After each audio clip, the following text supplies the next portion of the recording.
हरि ओम। श्री गणेशाय नमः। श्री परमात्मने नमः। विदग्ध श्रोता मंडली, आजिकार यही गीता रहस्य एवं गीता महात्म्य आमर दिव्य कथा आख्यान चैनल आमे पूर्वर आपण मानक शुणे सारीचु तीनोटी श्लोक। एबे आसंतु शुणिबा चतुर्थ अध्याय अर्थात चतुर्थ पर्याय आमर तीनोटी श्लोकर व्याख्या चतुर्थ पंचम एवं षष्ठ। यही दिव्य कथा आख्यान चैनल आपण मानक आमे पूर्वर भी कही आसचु मझे मझे अनेक गुड़ाए समय देखी नुआ नुआ कथा शुणवार सुजोग निश्चित भाव देवु। तेबे आज चतुर्थ पंचम षष्ठ श्लोकर आम व्याख्या सहित शुणिबा। हरि ओम। श्री गणेशाय नमः।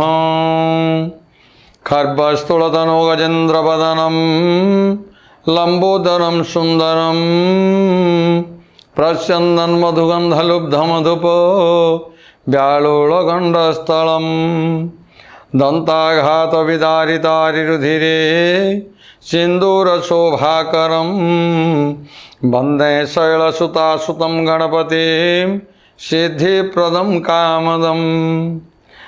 तेबे चतुर्थ श्लोक हेले प्रथम अध्याय श्रीमद्भगवद्गीता। अत्र शूर महेश्वास भीमार्जुन समायुधि जुजुधानो विराटश्च द्रुपदश्च महारथः। पंचम श्लोक धृष्टकेतुश्चिकिस्तानः काशीराजश्च बीर्यवान् पुरुजित् कुन्तीभोजश्च सव्यश्च नरपुङ्गवः। षष्ठ श्लोक युधामन्युश्च विक्रान्तो उत्तमोर्जाश्च बीर्यवान् सुभद्रो द्रौपदेयाश्च सर्व एव महारथाः। तेबे एठारे बड़े सुंदर भावरे जहाँकि व्यासदेव रचना करिसंती। अत्र एठारे युद्धि युद्ध करिबारे भीमार्जुन समाह भीम अर्जुन समकक्ष सुराः। सुरा कहले मद नुह आज्ञा कौन सी सुरा अर्थ मद नुह। बड़ बड़ सुरवीर अछंती महेश्वासा सेमानंकर बड़ बड़ धनु अच्छी च तथा जुजुधान जुजुधान कहते सात्यकी विराट विराट च ओ महारथ महारथी द्रुपद द्रुपद धृष्टकेतु धृष्टकेतु ब कहते ओ चिकितान चिकितान अछंती ब कहते ओ बीर्यवान कहते पराक्रमी काशीराज कहते काशीराज पुरुजित कहते पुरुजित कुंतीभोज कहते कुंतीभोज एवं ए जगार च व्यवहार तार अर्थ तथा नरपुंगव नरश्रेष्ठ सभ्य सभ्य विक्रांत पराक्रमी युधामन्यु युधामन्यु बीर्यवान पराक्रमी उत्तमोर्जा उत्तमोर्जा सुभद्र सुभद्रा पुत्र अभिमन्यु द्रौपदेय द्रौपदीर पांच पुत्र सर्वे एव ए समस्ते महारथा महारथी। एठारे पांडव मानक सेनारे बड़ बड़ सुरवीर अछंती सेमानकर बड़ बड़ धनु अच्छी सेमाने युद्ध करिबारे भीम और अर्जुन समकक्ष सेमानक मध्य जुजुधान अर्थात सात्यकी राजा विराट महारथी द्रुपद धृष्टकेतु चिकितान और पराक्रमी काशीराज मध्य अछंती पुरुजित कुंतीभोज ये दुई भाई तथा नरश्रेष्ठ सभ्य मध्य अछंती पराक्रमी युधामन्यु और उत्तमोर्जा मध्य अछंती सुभद्रा पुत्र अभिमन्यु और द्रौपदीर पांच पुत्र मध्य अछंती ए समस्त महारथी। तेबे आसंतु यार संपूर्ण व्याख्या शुणिबा। अत्र शूरा महेश्वासा भीमार्जुन समायुधि जहाँ साहाय्य सर निक्षेप करा जाए ताहाकू ईश्वास बा धनु कहती। जहाँ पाखरे एपरी बड़ बड़ ईश्वास थाए से माने महेश्वास अटंती। तात्पर्य एया ବଡ଼ ଧନୁର ଗୁଣକୁ ଆକର୍ଷଣ କରି ଶର ନିକ୍ଷେପ କରିବା ପାଇଁ ଅଧିକ ବଳ ପ୍ରୟୋଗ କରିବାକୁ ପଡ଼େ। ଜୋର କରି ଗୁଣ ଟାଣି ନିକ୍ଷେପ କରାଯାଇଥିବା ଶର ଅଧିକ ଆଘାତ କରେ। ଏପରି ବଡ଼ ବଡ଼ ଧନୁ ପାଖରେ ଥିବାରୁ ଏ ସମସ୍ତେ ବହୁତ ବଳବାନ ଓ ସୁରବୀର ଅଟନ୍ତି। ଏମାନେ ସାଧାରଣ ଯୋଦ୍ଧା ନୁହନ୍ତି। ଯୁଦ୍ଧରେ ଏମାନେ ଭୀମ ଓ ଅର୍ଜୁନଙ୍କ ସମାନ, ଅର୍ଥାତ୍ ବଳରେ ଭୀମ ସଦୃଶ ଓ ଅସ୍ତ୍ରଶସ୍ତ୍ର କଳାରେ ଅର୍ଜୁନ ସଦୃଶ ଅଟନ୍ତି।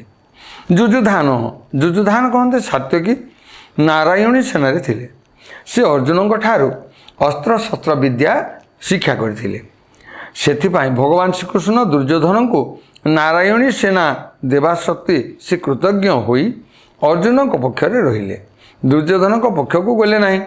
ଦ୍ରୋଣାଚାର୍ଯ୍ୟଙ୍କ ମନରେ ଅର୍ଜୁନଙ୍କ ପ୍ରତି ଦ୍ୱେଷ ଭାବ ଜାତ କରାଇବା ପାଇଁ ଦୁର୍ଯ୍ୟୋଧନ ମହାରଥୀମାନଙ୍କ ମଧ୍ୟରୁ ସର୍ବପ୍ରଥମେ ଅର୍ଜୁନଙ୍କର ଶିଷ୍ୟ ଯୁଯୁଧାନର ନାମ କହିଥିଲେ। ତାଙ୍କର କହିବାର ଉଦ୍ଦେଶ୍ୟ ହେଲା, ଅର୍ଜୁନଙ୍କୁ ଦେଖୁଛନ୍ତି ତ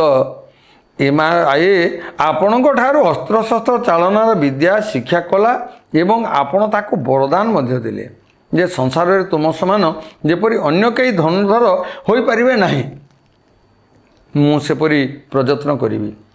ଏହିପରି ଆପଣ ତ ଶିଷ୍ୟ ଅର୍ଜୁନ ଉପରେ ଏତେ ସ୍ନେହ ରଖିଥିଲେ। ମାତ୍ର ଦେଖନ୍ତୁ, ଅର୍ଜୁନର ଶିଷ୍ୟ ଯୁଯୁଧାନ କୃତଜ୍ଞତାପୂର୍ବକ ତାଙ୍କ ପକ୍ଷରେ ଥିବା ସ୍ଥଳେ ଇଏ ଅର୍ଜୁନ କୃତଘ୍ନ ହୋଇ ଆପଣଙ୍କ ବିପକ୍ଷରେ ଲଢ଼ିବା ପାଇଁ ପ୍ରସ୍ତୁତ। ଯୁଯୁଧାନ ମହାଭାରତ ଯୁଦ୍ଧରେ ନିହତ ନ ହୋଇ ଯାଦବମାନଙ୍କର ପରସ୍ପର ଯୁଦ୍ଧରେ ହିଁ ନିହତ ହୋଇଥିଲେ। ତେବେ ବିରାଟଶ୍ଚ, ଯାହା ଯୋଗୁଁ ଆମ ପକ୍ଷରେ ବୀର ସୁଶର୍ମାଙ୍କୁ ଅପମାନିତ କରାଗଲା, ଆପଣଙ୍କୁ ସମ୍ମୋହନ ଅସ୍ତ୍ରରେ ମୋହିତ ହେବାକୁ ପଡ଼ିଲା ଏବଂ ଯାହାଙ୍କର ଗାଈମାନଙ୍କୁ ଛାଡ଼ି ଦେଇ ଆମକୁ ଯୁଦ୍ଧରୁ ପଳାୟନ କରିବାକୁ ପଡ଼ିଲା, ସେହି ରାଜା ବିରାଟ ଆପଣଙ୍କ ପ୍ରତିପକ୍ଷରେ ଦଣ୍ଡାୟମାନ ଅଛନ୍ତି।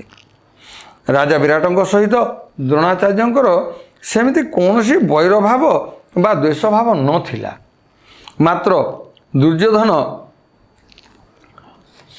ଦୁର୍ଯ୍ୟୋଧନ ବୁଝୁଥିଲେ, ଯଦି ଯୁଯୁଧାନ ପରେ ମୁଁ ଦ୍ରୁପଦର ନାମ କହିବି, ତାହେଲେ ଦ୍ରୋଣାଚାର୍ଯ୍ୟଙ୍କ ମନରେ ଏପରି ଭାବନା ଆସିପାରେ ଯେ ଦୁର୍ଯ୍ୟୋଧନ ପାଣ୍ଡବମାନଙ୍କ ବିରୋଧରେ ମୋତେ ଉସୁକାଇ ଅର୍ଥାତ୍ ପ୍ରବର୍ତ୍ତାଇ ଯୁଦ୍ଧ ପାଇଁ ବିଶେଷ ଭାବେ ପ୍ରେରଣା ଦେଉଛି ତଥା ମୋ ମନରେ ପାଣ୍ଡବମାନଙ୍କ ପ୍ରତି ବୈରଭାବ ଜାତ କରାଉଛି। ଏଥିପାଇଁ ଦୁର୍ଯ୍ୟୋଧନ ଦ୍ରୁପଦଙ୍କର ନାମ କହିବା ପୂର୍ବରୁ ବିରାଟଙ୍କ ନାମ କହୁଛନ୍ତି, ଯାହାଫଳରେ ଦ୍ରୋଣାଚାର୍ଯ୍ୟ ଦୁର୍ଯ୍ୟୋଧନଙ୍କର ଚତୁରତା ବୁଝିପାରିବେ ନାହିଁ ଏବଂ ବିଶେଷ ଭାବରେ ଯୁଦ୍ଧ କରିବେ। ଉତ୍ତର ଶ୍ଵେତ ଓ ଶଙ୍ଖ ନାମକ 3 ପୁତ୍ରଙ୍କ ସହିତ ରାଜା ବିରାଟ ମହାଭାରତ ଯୁଦ୍ଧରେ ନିହତ ହେଲେ। ତେବେ ଦ୍ରୁପଦଶ୍ଚ ମହାରଥ, ଆପଣ ତ ଦ୍ରୁପଦଙ୍କୁ ପୂର୍ବ ମିତ୍ରତାର ସ୍ମରଣ କରାଇଥିଲେ, କିନ୍ତୁ ସେ ସଭାରେ ଆପଣଙ୍କୁ ଅପମାନିତ କରି କହିଲା, ମୁଁ ରାଜା ଓ ତୁମେ ଭିକ୍ଷୁକ। ତୁମ ସହିତ ମୋର ମିତ୍ରତା କିପରି ସମ୍ଭବ? ଆହୁରି ମଧ୍ୟ ବୈରଭାବ ଯୋଗୁଁ ଆପଣଙ୍କୁ ମାରିବା ପାଇଁ ସେ ପୁତ୍ର ଜାତ କଲା। ସେହି ମହାରଥୀ ଦ୍ରୁପଦ ଆପଣଙ୍କ ସହିତ ଯୁଦ୍ଧ କରିବା ପାଇଁ ବିପକ୍ଷରେ ଦଣ୍ଡାୟମାନ। ରାଜା ଦ୍ରୁପଦ ଯୁଦ୍ଧରେ ଦ୍ରୋଣାଚାର୍ଯ୍ୟଙ୍କ ହସ୍ତରେ ନିହତ ହେଲେ। ଦୃଷ୍ଟକେତୁ କେଡ଼େ ମୂର୍ଖ!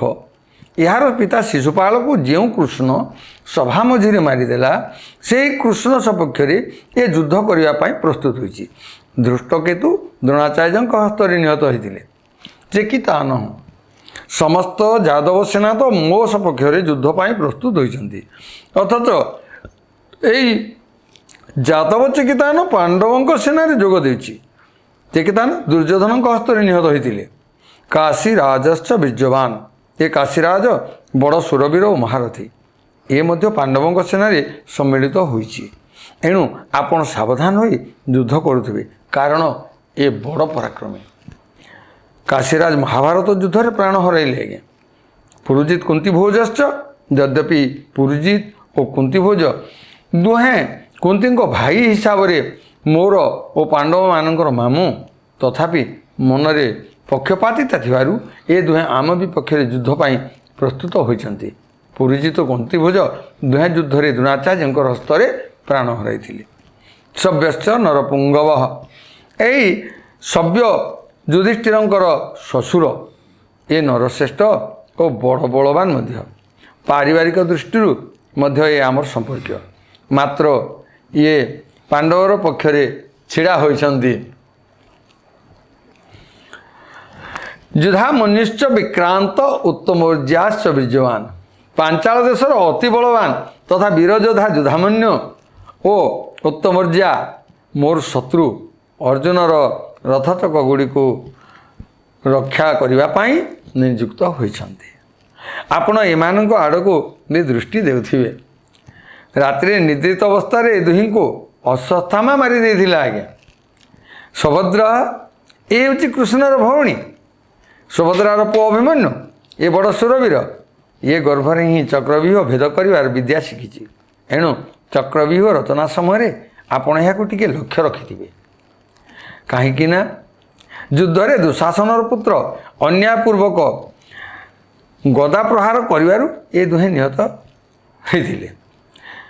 ଦ୍ରୌପଦୀ ଆଶ୍ଚ ଯୁଧିଷ୍ଠିର, ଭୀମ, ଅର୍ଜୁନ, ନକୁଳ ଓ ସହଦେବଙ୍କ ଔରସରୁ ଦ୍ରୌପଦୀଙ୍କ ଗର୍ଭରୁ ଯଥାକ୍ରମେ ପ୍ରତିବିନ୍ଧ୍ୟ, ଶ୍ରୁତସୋମ, ଶ୍ରୁତକର୍ମା, ଶତାନିକ, ଶ୍ରୁତସେନ ଜନ୍ମ ହୋଇଥିଲେ। ଏ ପାଞ୍ଚ ଜଣଙ୍କୁ ଆପଣ ଦେଖନ୍ତୁ। ଦ୍ରୌପଦୀ ପୂର୍ଣ୍ଣ ସଭାରେ ମୋତେ ପରିହାସ କରି ମୋ ହୃଦୟକୁ ଦଗ୍ଧୀଭୂତ କରିଛି।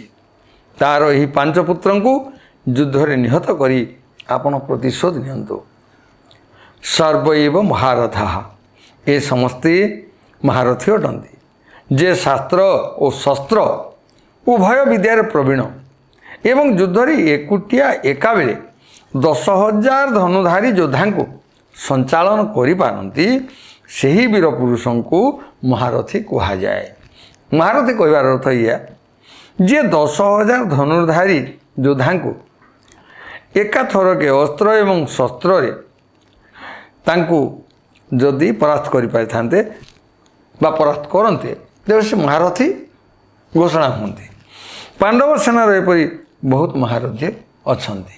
ତେଣୁ ଏହି ମହାରଥୀମାନଙ୍କ ସାଙ୍ଗରେ ଯୁଦ୍ଧ ଯେତେବେଳେ ଚାଲିଛି, ଦ୍ରୋଣାଚାର୍ଯ୍ୟଙ୍କ ମନରେ ପାଣ୍ଡବଙ୍କ ପ୍ରତି ଦ୍ୱେଷ ଜାତ କରାଇବା ପାଇଁ, ଏ ଯୁଦ୍ଧ ନିମନ୍ତେ ଉତ୍ସାହ ଦେବା ପାଇଁ ଦୁର୍ଯ୍ୟୋଧନ ପାଣ୍ଡବ ସେନାର ବିଶେଷତ୍ୱ ବର୍ଣ୍ଣନା କରିଥିଲେ। ପୁନଶ୍ଚ ଦୁର୍ଯ୍ୟୋଧନଙ୍କ ମନରେ ବିଚାର ଆସିଲା ଯେ ଦ୍ରୋଣାଚାର୍ଯ୍ୟ ତ ପାଣ୍ଡବଙ୍କର ପକ୍ଷପାତୀ, ତେଣୁ ସେ ପାଣ୍ଡବ ସେନାର ମହତ୍ତ୍ୱ ଶୁଣି ମୋତେ କହିପାରନ୍ତି ଯେ ଯଦି ପାଣ୍ଡବ ସେନାର ଏତେ ବିଶେଷତ୍ୱ ରହିଛି, ତେବେ ତୁମେ ତାଙ୍କ ସହିତ ସନ୍ଧି କରୁନା କାହିଁକି? ଏପରି ବିଚାର କରି ଆସିବା ମାତ୍ରେ ଦୁର୍ଯ୍ୟୋଧନ ଏବେ 3ଟି ଶ୍ଲୋକରେ ନିଜ ସେନାର ବିଶେଷତ୍ୱ ବର୍ଣ୍ଣନା କରୁଅଛନ୍ତି। ତେବେ ବିଦଗ୍ଧ ଶ୍ରୋତା ମଣ୍ଡଳୀ, ଆପଣମାନେ ଦେଖୁଛନ୍ତି ଆମର ଧାରାବାହିକ ଦିବ୍ୟକଥା ଆଖ୍ୟାନ ଚ୍ୟାନେଲରେ ଶ୍ରୀମଦ୍ ଭଗବତ ଗୀତା ପ୍ରଥମ ଅଧ୍ୟାୟର 4ର୍ଥ, 5ମ ଏବଂ 6ଠ ଶ୍ଲୋକର ସମ୍ପୂର୍ଣ୍ଣ ବ୍ୟାଖ୍ୟା ସହ ଏହି ଅଧ୍ୟାୟ।